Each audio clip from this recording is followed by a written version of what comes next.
आज संबंध उदगीरकरांच्या वतीने आदरणीय अजितदादा पवार साहेबांना विनम्र अभिवादन, भावपूर्ण श्रद्धांजली अर्पण करते. जेवढं दुःख उदगीरमध्ये झालं तेवढं दुःख संबंध महाराष्ट्रामध्ये झालंय.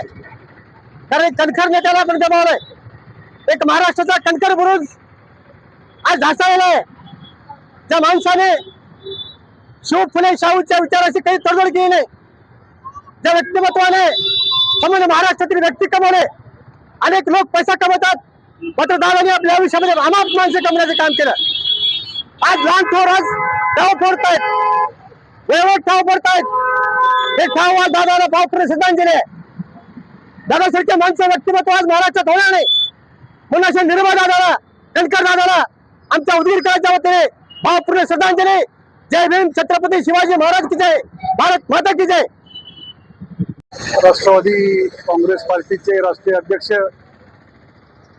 आपले लाडके नेते, महाराष्ट्राचे उपमुख्यमंत्री अजितदादा पवार साहेब यांचं काल विमान अपघातामध्ये दुःखद निधन झालं. खऱ्या अर्थानं अजितदादा म्हणजे महाराष्ट्रासाठी एक वरदान होतं. अजितदादाची दूरदृष्टी जर पाहिलं तर असा नेता परत होणे नाही. खऱ्या अर्थानं सकाळी टीव्ही लावल्यानंतर अजितदादाच्या विमानाचा अपघात झाला अशी ब्रेकिंग न्यूज येत होती. थोड्या वेळासाठी आम्हाला वाटलं की विमान रनवेवरून घसरला असेल, दादा थोडे इंज्युअर्ड झाले असतील. पण अगदी थोड्याच वेळानंतर 5-10 मिनिटानंतर कळलं की अजितदादाचं दुःखद निधन. ही बातमी अतिशय वेदना देणारी होती, मनाला चुटका लावणारी होती.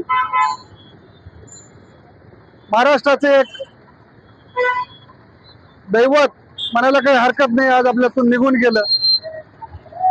त्या ठिकाणी बोलायला शब्द नाहीत. महाराष्ट्राची खूप मोठी हानी झालेली आहे. ही पोकळी कधीही न भरून निघणारी आहे. जास्त काही बोलत नाही. या संकटातून पवार फॅमिलीला आणि संपूर्ण महाराष्ट्राला उभं राहण्याची देवाने ताकद द्यावी आणि दादांना भावपूर्ण श्रद्धांजली वाहतो.